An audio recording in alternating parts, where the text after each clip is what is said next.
যে খবরে নজর রাখবো, মুর্শিদাবাদের সাগরদিঘিতে ফের জালে বাংলাদেশি অনুপ্রবেশের অভিযোগে গ্রেপ্তার করা হয়েছে একই পরিবারের 5 জনকে। 3 ছেলে সহ পাকড়াও চাঁপাইনবাবগঞ্জের দম্পতি। কিভাবে, কোথা থেকে পাকড়াও, আরো বিস্তারিত এ বিষয়ে জানাতে পারবে প্রণব, রয়েছে আমার সঙ্গে। প্রণব, দেখো, সাগরদিঘি ধুঙ্গপাহাড় এলাকাতে উজির আলী গত 13 বছর আগে বাংলাদেশের চাঁপাইনবাবগঞ্জের বাসিন্দা। সে আসলে এখানে এসে বসবাস করছিল এবং সঙ্গে তখন একটা ছেলেকে নিয়ে এসেছিল। এরপর এখানে আরো 2টো ছেলে হয় এবং পুলিশ গোপন সূত্রে খবর পেয়ে তার বাড়িতে যায় এবং তারপরে তাকে জেরা করে সে জানতে পারে 13 বছর আগে এসেছিল এবং এই সাগরদিঘি এলাকাতে নিজস্ব জমি কিনে রীতিমতন ভাবে বাড়িঘর করেছে এবং ছেলে মেয়েরাও কিন্তু স্কুলে পড়াশোনা করতো।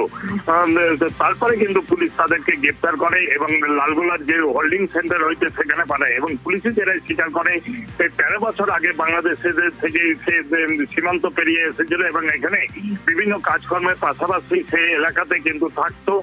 তারপরে কিন্তু পুলিশ তাদেরকে গ্রেপ্তার করে তারপর হোল্ডিং সেন্টারে পাঠানো হয়েছে। বেশ।